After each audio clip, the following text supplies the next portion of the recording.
Hello, everyone, and happy holidays. Thank you so much for joining us here at USA Global TV and Radio. I'm Dr. Jacalyn KERBECK. I'm the president, founder, and chief listening officer here at our network, where we celebrate our team members, our loyal followers, our sponsors, and you. Thank you so much for being here on the Mallorca Connection. Our topic today is the growing popularity of camping with full-time camping journalist, our fabulous guest, Dick William Harinck. We're super excited to bring him out. But before we do, I'm going to bring out the star of our show, Mr. Roland.friedl, who has recently earned 2 incredible awards, and I'd like to just share them.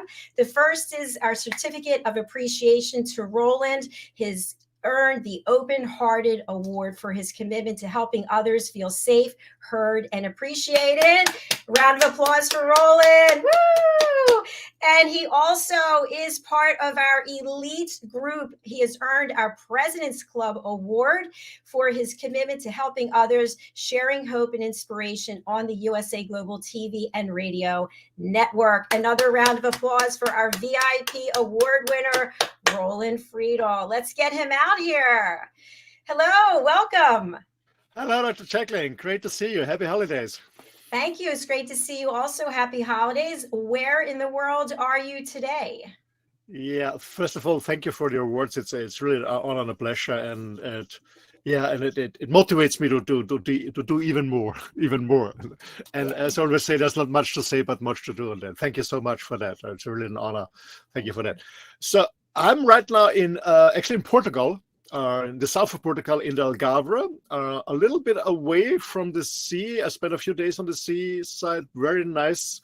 And I'm here now on a property by a German lady. I met her on social media. I guess it was one of the social media accounts, and she was asking for help because she wants to fly home to see, or to fly to her country, to Germany, to see her grandkids for the Christmas vacation.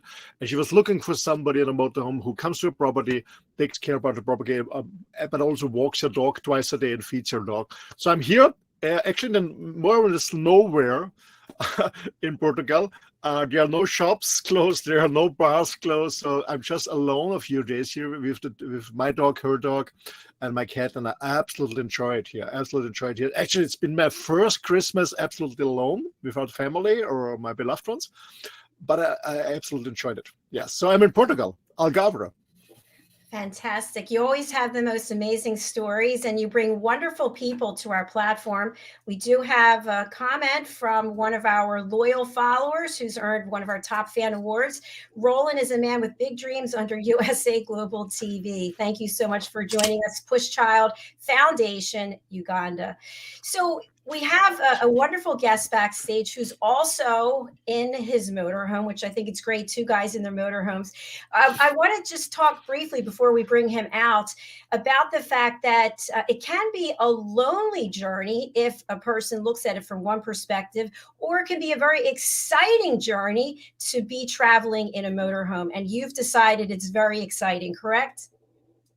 Yeah, absolutely. I mean, I'm also traveling alone just with my pets, but if I want to be alone, like here on the property, it's my choice. And if I don't want to be alone, I go on places where I meet other motorhomers and connect with them. It's easy. You meet always interesting people if you want. So it's you're alone, but you're not lonely, because you always can meet somebody, and always interesting people, a very international audience, and actually people from when they have a driving license from 18 to, I meet people who are 70 plus, So it's all ranges of age, all different nationalities, different backgrounds. It's very interesting. So you're alone, yes, but it's your decision. You wanna stay a few hours or a few days or weeks alone, then you go alone. If you wanna meet people, you meet people. Yeah, it's up to you. It's up to you. Yeah, I love your perspective. Let's have you do an introduction of our guest and get him out here so we can find out what he's up to. Yeah, well, actually, I met Dick a few weeks ago in Andalusia when I was in Spain. Actually, the last week I spent in Spain in El Rocio. El Rocio is a beautiful, beautiful small village, very in the south of Spain. It's famous for 2 things. First of all, it's a very famous pilgrim place. So hundreds of thousands of people come there in June and they do a procession, a ceremony with the carrying Maria through the village. It's a beautiful village. There's no streets, so everything is sand. People are driving in the SUVs or riding horses. You see a lot of horse riding people there. It's a beautiful, very, very small village, famous for the Spiltrim, but also famous because it's the entry point of, I guess, one of the largest national parks in Europe. It's a huge, huge, huge area between El Rocio and the sea. So it's a huge, huge area with a lot of water. You have flamingos, a lot of birds, wild horses, many, many animals. So it's very famous. And I was on a camping site, to be honest, because it was raining a few days. And even my solar, I have a lot of solar panels, but my batteries went lower, lower. So I was forced to go on a camping site in El Rocio. So I was on a camping site and walking my dog in the village. And I saw his motorhome and two other small vans standing there. And I asked him, hey, can you stand here for free in the wild? Because it was just behind the police station. And he says, yeah, you can stay here for free. It's no problem. Police accepts it. It's absolutely no problem. So I said, okay, I come tomorrow. I just have to charge my batteries, and then I leave the camping site, and then I come tomorrow. So that's how we met. So the next day I went there. Actually, he had to leave, so we had a short conversation about his background, and that's how the journey starts. Yeah. You know, that it's interesting what you brought up, that one of the challenges is finding a place to park legally, right? and staying one step ahead of getting a ticket. Yeah, it gets more and more difficult because, you know, in the past it's a huge trend, and it's our topic today. The popularity of camper vans and motorhomes, and more the industry is growing like crazy. So more and more people are buying a motorhome or building their own one or whatever. So it's a huge trend going on, and of course it's too much. In some regions it's too much, and I understand absolutely the people living there and authorities that say, okay, we have to stop this. You park in our streets, you park on the beach. We cannot even go to the beach because the motorhomers are there. I understand it absolutely, and unfortunately, some of the motorhomers don't behave well, so they don't go away with their garbage, so they leave their garbage there and the stuff there. So I absolutely understand it. It gets more and more difficult, but right now, out of season, it's more and more tolerated. If you can stay there and sleep, you're not allowed to camp. This means bring your stuff outside, your seats outside, and your tables outside and stuff like that. Yeah, you're not allowed that, but you can stay there overnight. Normally it's no problem. I had the same here in Portugal a few days ago. It was a lovely place, first line on the beach, and then on the second day the police came, and just a conversation, everything is fine. But it gets more and more difficult, but I understand it absolutely. Yeah, it sounds like you understand what you can and cannot do, and you're making the best of it, as you always do. Absolutely. Be flexible. Yeah, for sure. All right, let's bring out our guest. And yes. I'm looking forward to meeting him. Welcome to the program. Hello. Nice being in your show. Thank you. Hi, Dick. Great to see you again. Hello, Roland. Nice to see you again. So we've got two guys in their motorhomes. I love absolutely. Yeah, you can see my motorhome. It's my house. It's completely. Yeah, I got it. I'm right in the house inside. So this is all I've got now. And Dick, how long have you been living in a motorhome full time? Yeah, it's well, I'm a full-time camping journalist. So every year I visit all these press conferences and fairs, etc. And for that I'm living 4 months a year in this camper van. I also own a house in Holland. And next to that, I'm how you call it? I'm for the winter time. I like the sun, of course. And in Holland, it's all gray, rainy, and even snow. And so this time I'm I will be 4 or 5 months in this winter time in Portugal and Spain. Sounds like a pretty good life. I like it. Yeah, I love it. I can do my job in the camper van. So as long as I have a good internet connection, I can do my job. And next to my job, I work for several platforms and international camping magazines. And next to that, I also present videos and vlogs, etc. All about camping. Well, it sounds like you have extensive expertise when it comes to being a journalist and also to camping. What is it that drew you into the camping lifestyle? Oh, that's a long. I started as a camping journalist in 1979, so that's all. Yeah, that's more than 20 years. And I love this laid-back lifestyle. Camping is a very social thing. Roland told you just a few minutes earlier. You can meet lots of interesting people. And the other side of it, you are always in nature, so enjoying nature, cooking outside, enjoying hiking or walking or bicycling or everything. So being in nature, it's really the fun part of camping. Brilliant. Thank you so much. Absolutely. That's what I love too. Or you're always outside all the except when it's heavy raining, you spend more time inside or when you work. But you're very connected to nature. You smell it every day. You get different smells. You have different areas. Absolutely, you reconnect much more. And the nice part of it is also you've got 4 wheels under your house. So if you are fed up with a region, or you think, okay, I'm into something new, you can, for example, I'm now at 7 meters from my camper van starts the Mediterranean Sea. But if I say, okay, I'm fed up with these waves, I never am fed up with waves, but I can tomorrow I'm driving to a city to go to do some groceries, to do some shopping, to see friends on a campsite half an hour nearby, and then I'm in a very small city. I like to do that as well.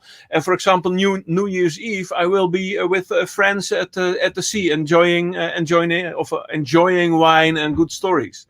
So that's the fun part, is you can keep on rolling wherever you want to go. No pun intended. Yeah.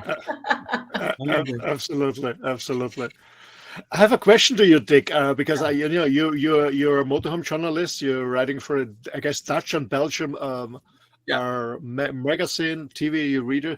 What are the topics that currently, there's always, motorhome from, I don't know, 30 years ago, 50 years ago, and today is totally different. So there was a lot of movement, many things changed. What are some top topics that people are interested right now in the motorhome world? Well, what you see, according to motorhomes, what you see in the 70s and 80s, many people bought a van and made a bed inside and a kitchen, etc. So that was years and years ago, and that is coming back. People are buying just a van to make it their own camper van. So that is one topic. The other one is the motorhomes they are so very popular. In Holland, we have lots of caravanning people. So they have a car and they tow their caravan. But what we see is many people are changing into motorhomes because of the flexibility. With a caravan, you can only park at a campsite, and with a motorhome, you can park at the campsite, but also, for example, at the marina or in the wild or on a park for night places, just a place where I am now. So you have far more possibilities for overnight stays, for example, and it's more easy to drive on a camper van. So this is absolutely a trend. But on the other hand, caravanning is for families. Caravanning is really nice. With a motorhome, you are traveling and you are enjoying your travels and enjoying the scenery. And with a caravan, you go to a campsite, meeting other families, and all these young kids, they have friends within 3 minutes if you are standing on a campsite. So that is also a very social thing. So, for example, in Holland, we have every 10 households has one caravan or something. We are the number one country in Europe having that much caravans in just our small country. So caravanning is also very popular in Holland, in the Netherlands.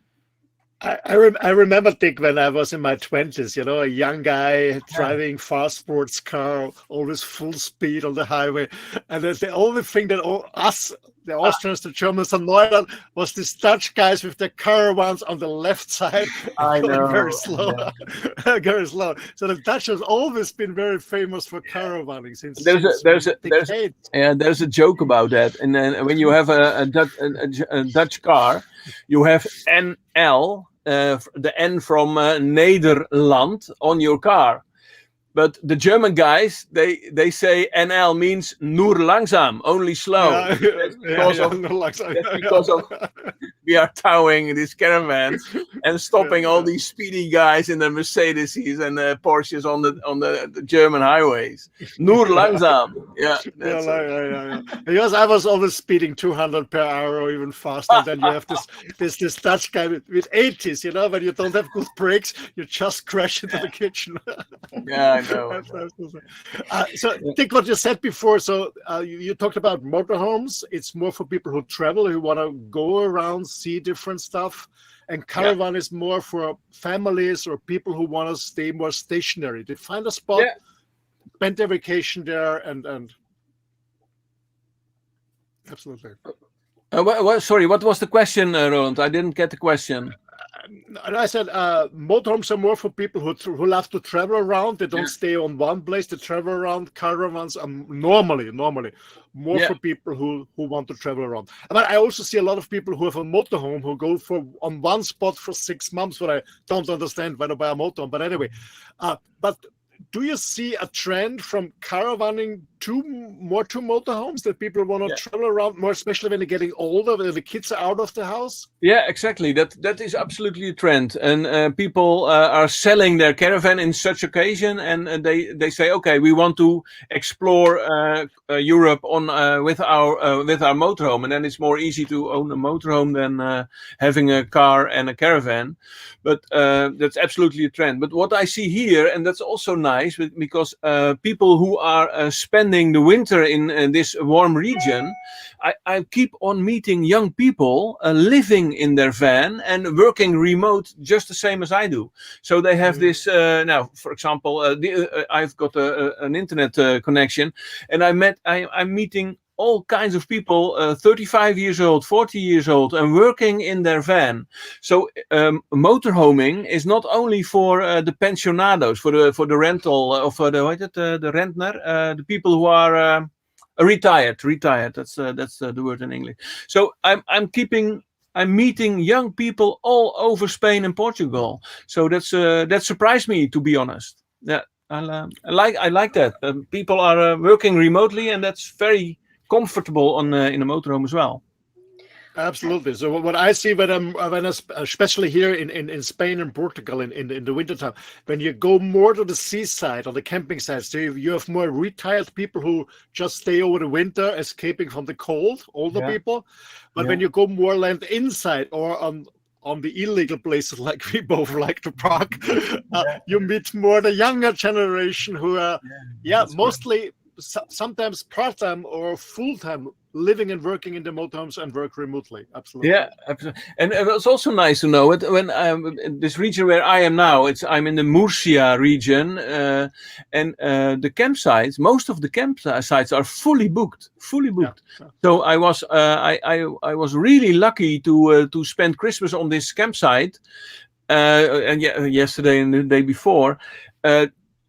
I was really. They really made an effort for me to have a point to put my RV on, but the campsite was fully booked, and also the campsite I'm going to on the 2nd of January, the 3rd of January, it's also fully booked. So many campsites are completely full with retired people enjoying this, and also campervanning, motorhoming people. Staying there for 4 or 5 months and having their e-bikes and using the e-bike to go anywhere. Or they have behind this motorhome, they have a towing thing with a small car, a Fiat 500 on it or something. So there's many. Yeah, when you are traveling on the highway and you see a motorhome, most of the time there's a small car behind it on a towing thing. It sounds like the lifestyle that you're both living has a lot of pluses to it. I'm thinking to myself, you can go anywhere you want as long as there's parking available. You can, and you have to be, I would think, very self-sufficient and very confident in yourself, because you are spending a lot of time alone. So my question is, if you develop friendships or you want to have a relationship with someone and you're living in one motorhome and they're living in another, I guess you just go to the same campgrounds and have your relationship there, or follow one another around. Yeah, I know. Well, that's nice to say. I've got this on WhatsApp. I have this a WhatsApp group of about 80, most of them solo van life people. 80 people, 80. And we are talking on WhatsApp. Where are you going? Or one has a problem with the engine, and everybody's going to help with online advices, etc. And or a question: do you know a nice spot in the near of Girona or Valencia? And on this this groups app, there are happening. Yeah, you are building friendships in this group app and meeting up with guys. I know for New Year's Eve there's a group of Dutch campers. It's almost 22 campers. They are finding each other on this special spot someone found, and they are meeting each other. So it's really very social. You are never alone. Roland already said it. When you want to be alone, that's a choice. But for example, on this place I am now, at 7 meters from the Mediterranean. On this place, there are maybe 15 camper vans all over. And I talked to my neighbor, who is 30 meters away from me. He's Dieter. He's from Austria. And I had a very nice chat with this guy. And in the end of the day, he came by and, do you want some mandarins? I found mandarins. So I got three mandarins. And we shared a beer, and we had lots of chats together. And always exchanging good spots. So, where are you heading? Well, I will be heading to Mazaron, for example, tomorrow. Oh, I got a nice spot over there, and it's very social, and everybody is helping each other with on any occasion. And there are really friendships growing and meetups and. Yeah, it's almost prophetical to say, but it's one happy family, really. And you're never alone. All meeting nice and interesting people. I can absolutely agree to that, Dick. And Yeah. I mean, also in this community, you have some assholes. You have all these exceptions, of course, but mostly it's a nice community. And I had a problem with my motorhome, and I was writing in a social media group.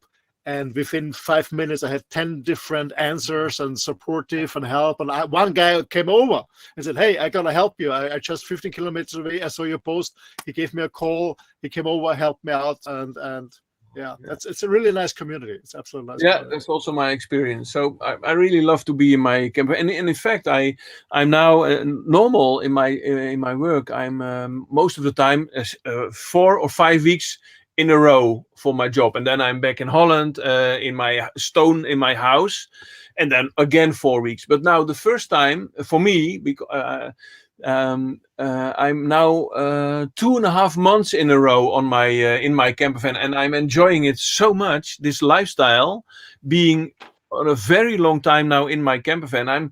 I'm seriously thinking about selling or renting out my house in Holland to stay permanently in my camper van. That's really a plan. What is growing in my head, and I'm thinking of it to do that, being permanently in my van. Cool. Yeah, I made the decision end of the year, and I moved into my motorhome full time in April, in the beginning of April. Wow. The plan was for 1 year, but as the year closes more and more, we got another comment from DWvlogt for president. Just arrived. Just great to have you on the show. And actually, I know that I will stay much longer than 1 year on the motorhome for sure. Wow. Absolutely. Yeah, I'm dreaming. Enoch is writing. Yeah. Enoch is writing, Mr. William, if someone wants to camp by staying in Africa, how can we actually try to camp where you are? Okay, for the Africans, yeah, of course you can do that. Of course. Okay, of course. Yeah. I had some contacts from the US, people who live in a motorhome in the US. I found to fly over to Europe, rent the motorhome and travel in Europe. Why not? Yeah, and the other way around is also possible. Yeah, JACALYN before said, when you're alone or not alone, and when you meet somebody. Actually, there are there are Facebook groups with single travelers you can meet. A lot of information. And I was in a nice spot, and I met a couple, a German couple. They're traveling in 2 motorhomes, and I said, "Wow, 2 motorhomes? Why?" Yes, it's because I had a motorhome, she has a motorhome. We met, so we started to be a couple together, and we decided we're not selling one. We are traveling with 2 motorhomes. It's a little bit more expensive, but we would have the same costs if you're single. So here's a larger one, she's a smaller one, and we always stay together. And sometimes we leave the large one on a camping site and we travel for a few days around with the smaller ones. But they're a couple, but they're traveling in 2 motorhomes. So it's like people, living in 2 apartments. They have a relationship, but everyone has his or her apartment. That's pretty cool. Sounds like they might stay together longer too in that way. You have your own space, especially in a motorhome. I mean, it's in a couple on the small space. It's difficult when there's some tension, to get away of it. So 2 more rooms is cool. Why not? Living apart together in a camper van. I met also a Dutch couple here on this spot. To be honest, that was a few weeks ago. I was also on this spot, and there was also a Dutch couple. 2 white vans standing next to each other, and exactly the same. It's living apart together, and and meeting up in a few weeks, or driving behind each other to the next spot. And I also had this experience, Roland. And of course, I'm sorry, before the beginning of the show, that you're not totally alone. You have a plant there with you, right? Oh yeah, my banana plant. This is my. It look on this side. It looks a little bit sad, but on this side, it's growing new leaves. But it's very small. I don't think it will grow bananas this year. But this is something to care for. So I love my banana plant. It was a special gift from 2 people I care a lot. I carry them in my heart, and so I'm also trying to have my banana plant in a good condition, giving it water every day. That's instead of a dog. Many camping people own a dog. Is it also your experience, Roland? You also have a dog, is it? Yeah, a dog and a cat. Yeah. And I keep on meeting people, and they all have dogs. Everyone in the camper van seems to own a dog. So maybe, So I'm quite lucky with my banana plant, so it doesn't want to get out when it rains. A lot less maintenance, for sure. Absolutely. Well, you meet a lot of crazy people with different animals. I said behind the scene, backstage with that. I met a German guy with traveling with 5 chicken with 5 hands in a box, and when he stays somewhere, he puts out a little fence, and the hands are outside because he loves his own fresh eggs every day. So he's our chicken. I met a guy, an Italian guy in France. He had a small hawk with him. Really? Oh, yeah, a small hawk. I met a guy. Some people in a trailer with a horse. Someone has in the trailer a donkey. People have all kinds of. I met people. I mean, I have a cat too, 1 cat, but I met people who really have a trailer that is fully furnished for cats. Like a cage, everything in, and absolutely crazy. You find everything. And I keep meeting up artists, painting and selling jewelry or things like that, or people who are giving yoga lessons on the beach, for example. And you only have to. This is in this group app on WhatsApp. You only have to join, and they share their location, and you're very welcome to join this yoga class on the beach when the sun is rising, and that's also very special. Many people are into yoga or kind of Zen things and enjoying nature on their own special way. And in fact, I was in. I don't know if you know this campsite, Roland. The name is Mickey's Place to Stay. Mickey's Place to Stay is quite famous among people who are into a very relaxing lifestyle. And it was for my job. I visit campsites all the time. I'm 22 or 23 years in this business, but I never met. I never saw a campsite like this. It's kind of a hippie campsite. with a very nice, not a restaurant, but more a cantina and a bar, and people giving yoga lessons or massage or anything. So it was so relaxed and laid back lifestyle. I enjoyed it a lot, and I'm definitely going back there. Mickey's place to say it. It's in the near of Albufeira. It was a very nice campsite. Absolutely. Here in Portugal. Okay, I met a similar camping site in Spain in Dolores. I showed JACALYN, the owner, Jonathan, and you also with people are cooking together. A guy is there who does tattoos. Other guys is there with the sewing machine. Somebody is teaching yoga twice a week. Somebody is teaching Spanish once a week or stuff like that. I love this kind of community, actually. But the thing is, when you travel like me, I wanted to visit it for 2 and 3 days, and I spent there more than 2 weeks because I loved it so much. It was really difficult to say goodbye or continue the journey because it was just an amazing place. Absolutely. I had exactly the same on this spot. A friend of mine was staying there. I wanted only to stay 1 day, and at the reception they laughed already. Nobody is staying 1 day, and in fact I stayed almost a week, and it was a pity to go on to continue my journey, but I wanted to. But if I listened to my heart, I would have been there now still, also during this holiday, the Christmas time, or very nice. Roland, we've got one of your other buddies is with us, Claudio. Claudio, hey Claudio, hi. Claudio is an Italian guy from South Tyrol. He's also living in his motorhome, and I met him 2 weeks ago or 3 weeks ago, and we spent some amazing days together in Spain. He's a funny guy. Hey, Claudio, great to see you. Great to meet you. I think you mentioned something about somebody is traveling around, they're producing jewelries or doing yoga classes. Yeah. So what we also see in the communities, a lot of people are working remotely, meaning digital, like we do. I do coachings or TV or stuff like that in the digital world, or you do your stuff. But there are more and more people who are doing it analog, meaning they're not doing it digitally. They just do wherever they are. I know a guy who's traveling around with his trailer. He repairs motorhomes on the way. So when you have any problem with a motorhome, he comes over when it's close by repairs. Some people are giving yoga classes or whatever. So it's not only digital people, digital nomads. It's also what we call analog nomads, meaning people who are a normal job but traveling. Yeah, it's also possible.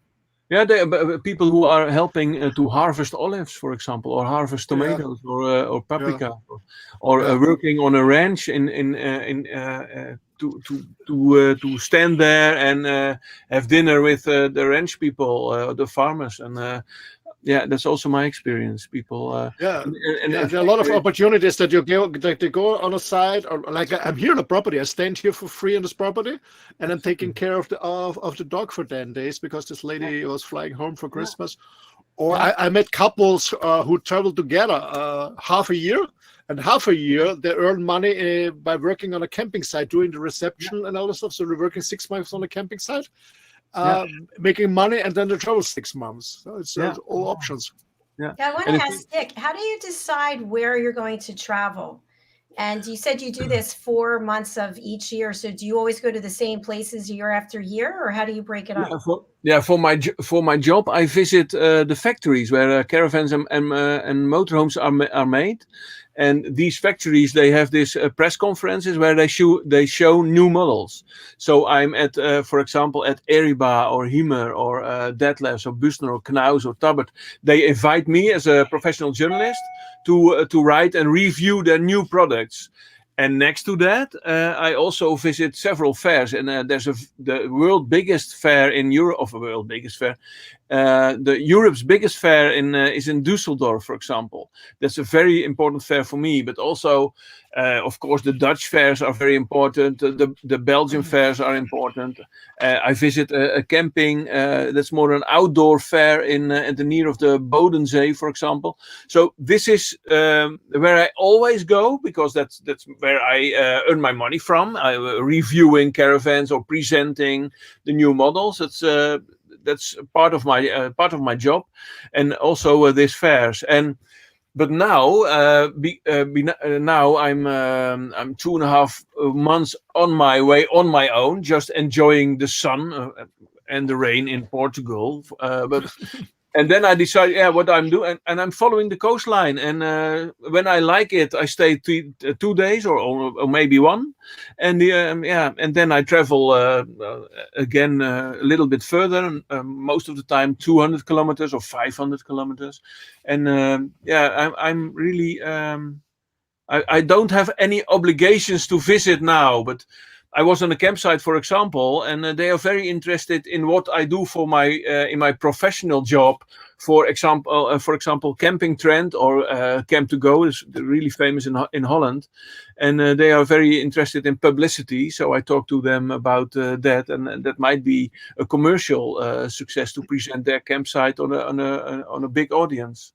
And I also work for this television program in Holland, Camp to Go, producing scripts, etc. But also thinking about new regions to present to the television watching people in Holland.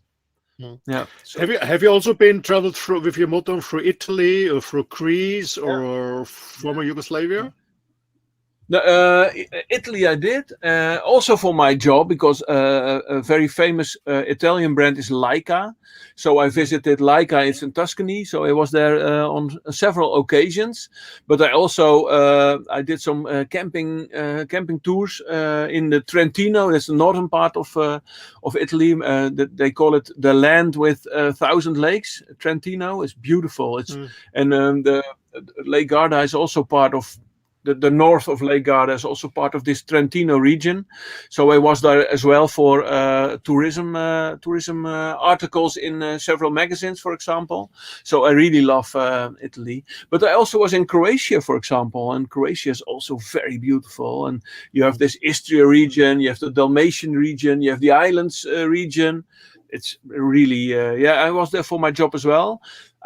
What I never visited was Poland, for example. It's on my bucket list. That's one of the countries I never visited.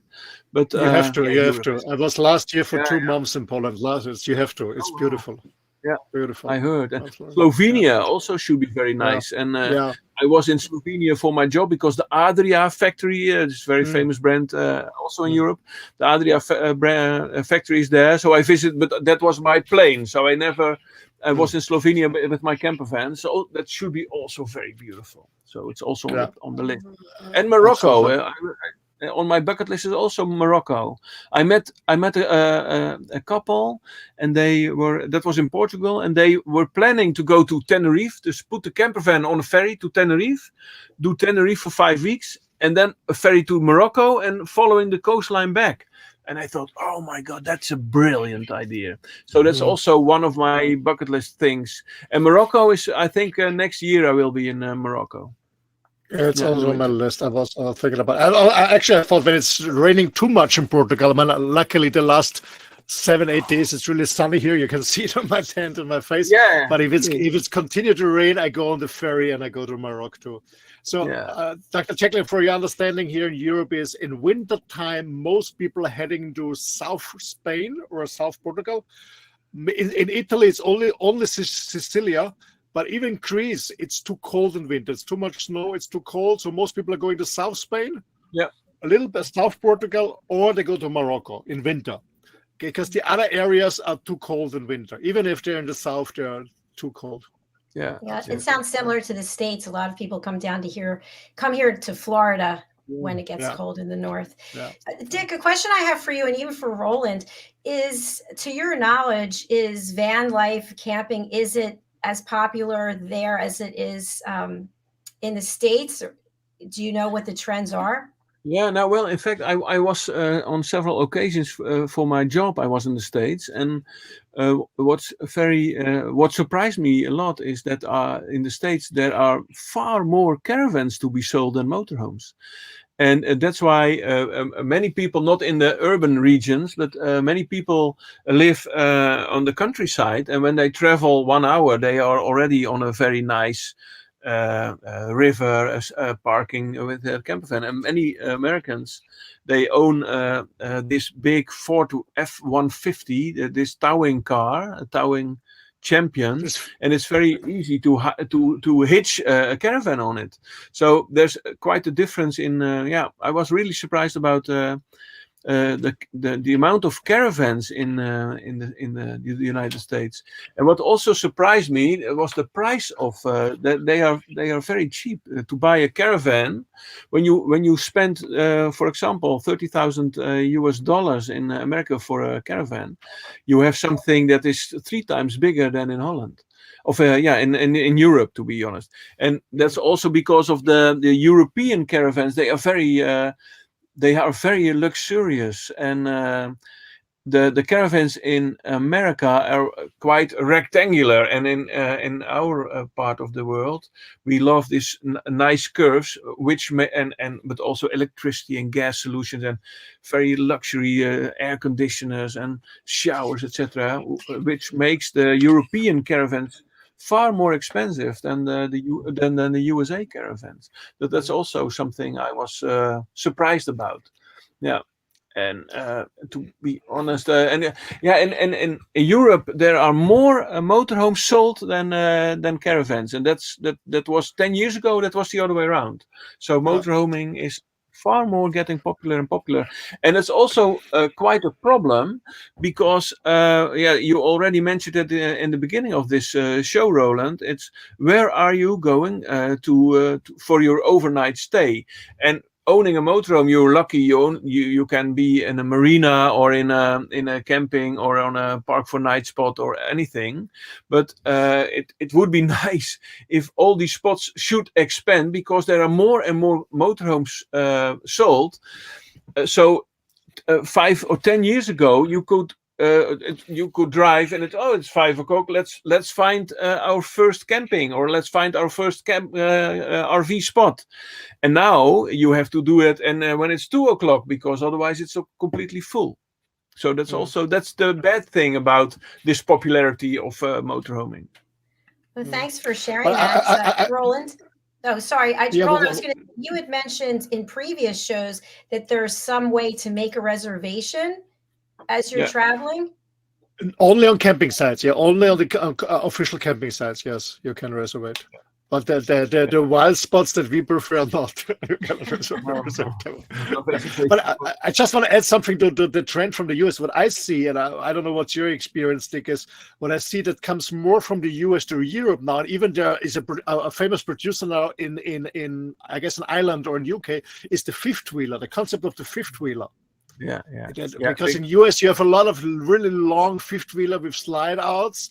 It's in between a motorhome and a caravan, and I love this option. I was thinking about a fifth wheeler. You know what a fifth wheeler is, JACALYN? You have a truck, and the fifth wheeler. Normally with the caravan you are here. You have the car and you have the caravan. With the fifth wheeler you connect with the tow here on the truck. And the point is, it's easier to drive, and the thing is, you can leave the fifth wheeler like a caravan, and then you're mobile and you can drive around with a car. So fifth wheelers are very, very popular in the US with a lot of slides. It's very luxury, and they come more and more to Europe. And there is also a producer, a company in I guess in the UK or in Ireland who are producing fifth wheelers. It's also a trend that's coming. But what I want to know, Dick, from you is as an expert. With this pandemic, whatever call it, the last 3 years, a lot of people order the motorhome or caravan because they say, okay, I feel safer in a motorhome than when I go on a large hotel. When you will meet a lot of people where can get this infection.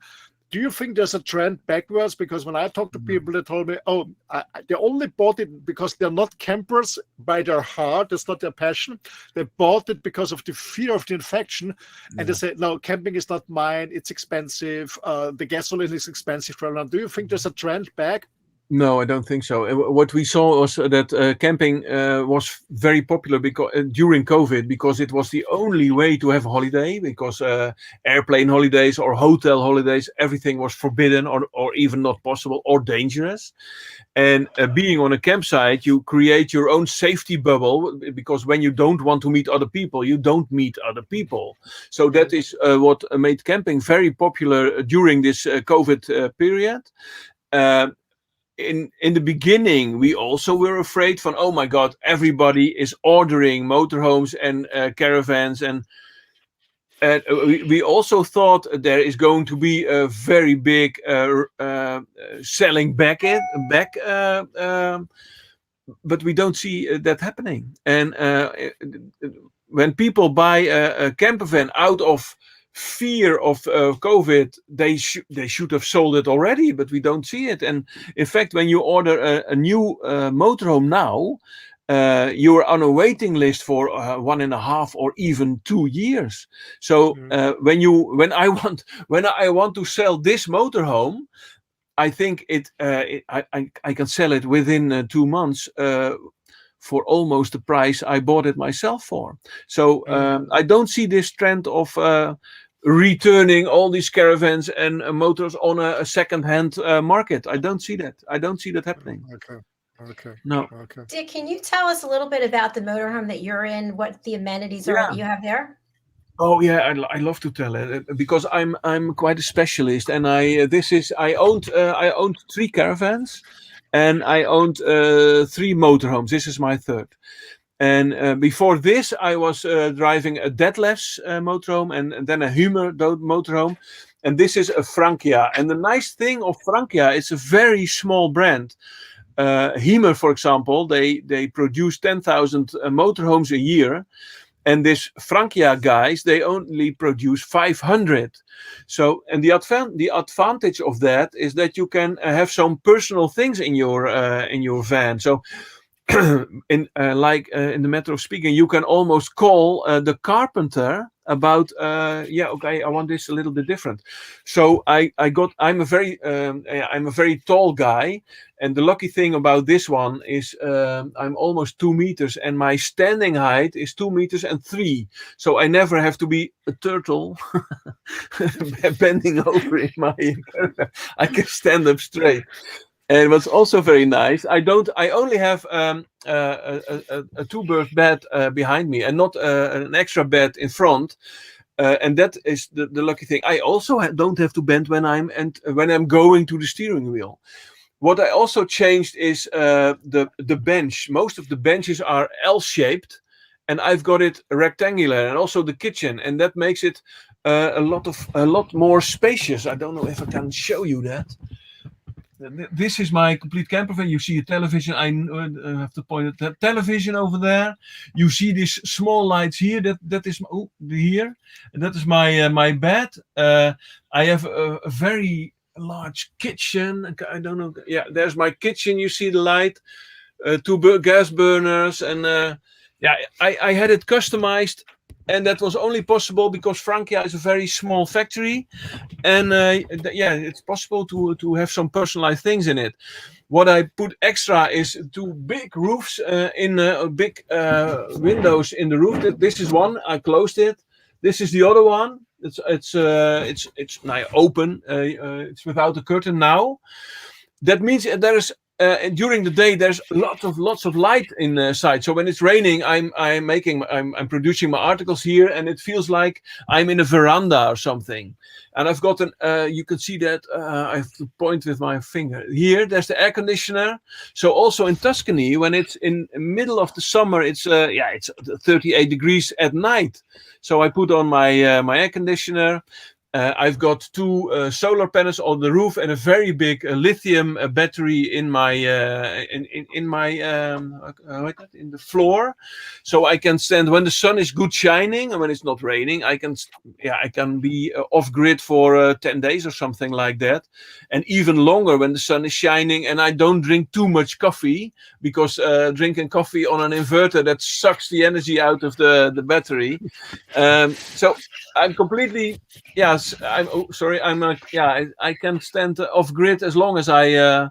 As long as I want is a little bit exaggerated, but I can I can stay long period off grid without needing water supplies or electricity or anything else. And it's also nice to know, Jacqueline. I'm carrying my motorbike with me, so that's also the advantage of this bigger van. It got air suspension, and that makes it. I'm carrying a very small motorbike, a 640 cubic centimeters motorbike with me, so I can. I'm for groceries, but I hardly use it for that. But I can do some tours to see other things on an easier way and. Living life on my motorbike as well. So that's also a nice advantage of my car. Well, thanks for giving us that tour. That is really nice. Are you at the steering wheel now and in the front of the vehicle? No, I'm on my sofa, and I can show you. When I turn my camera the other way around, this luxury seat, and there's my steering wheel. And there's the navigation system, and there is the chair for the duo passenger, which I don't have, but that's the place for my banana plant. And okay, yeah, that. So the steering wheel is on the other side, and this is the back of the vehicle. And here I have got my. There you can see the entrance, the door. And above that, with all these small Christmas lights, that's the dashboard of my battery, etc. So I can show you as well.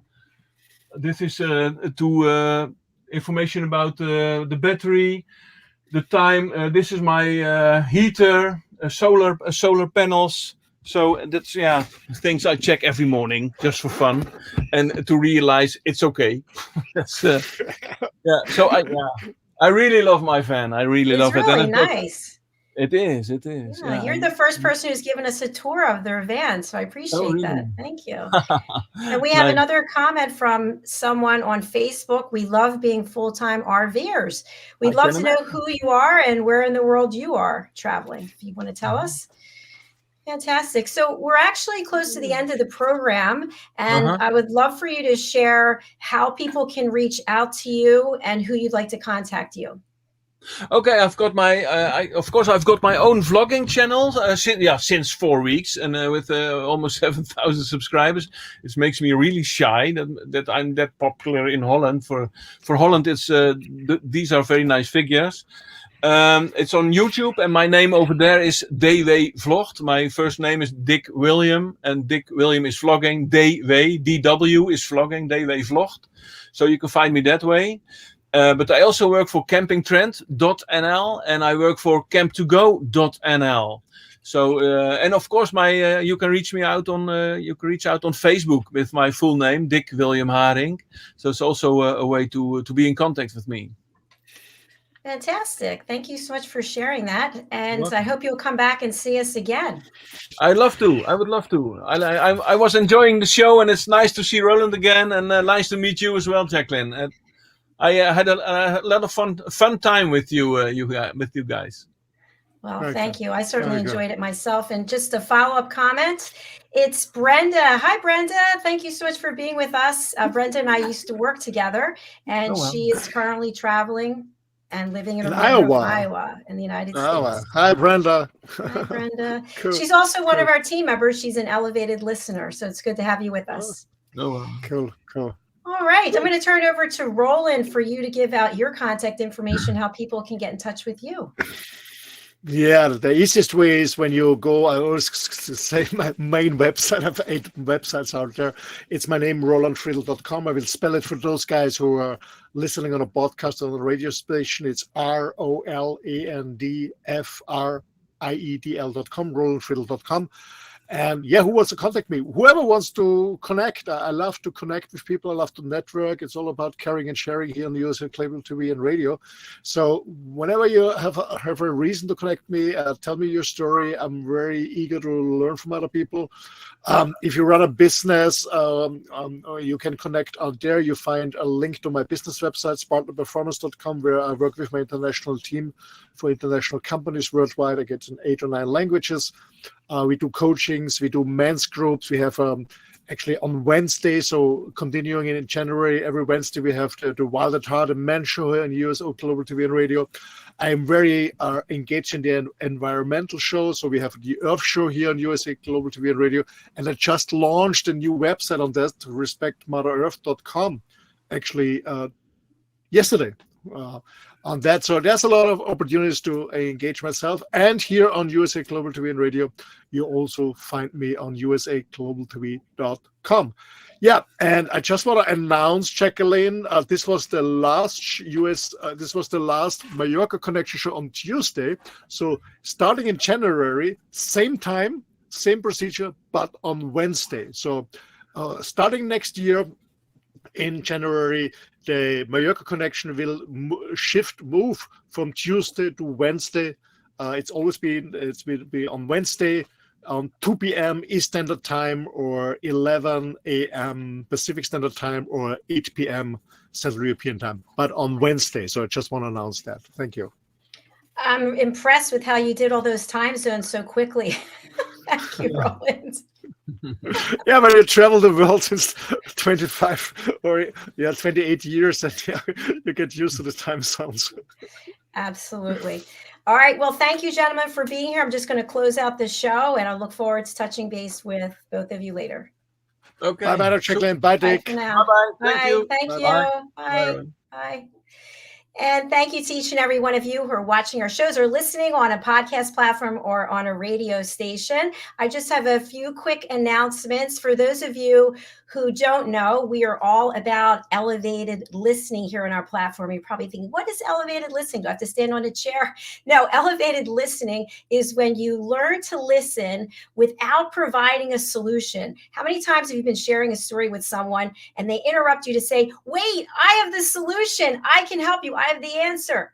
No, nobody asked you for a solution. They just wanted you to listen. So we teach you how to do that. We teach you how to listen without judgment. How many times has somebody said something to you and it just triggered you because you're in the complete opposite direction of what they believe, whether it's something like politics or whether it's freedom of speech, whether it's abortion rights. And as soon as they say something, you immediately click off because you don't agree with what they're saying.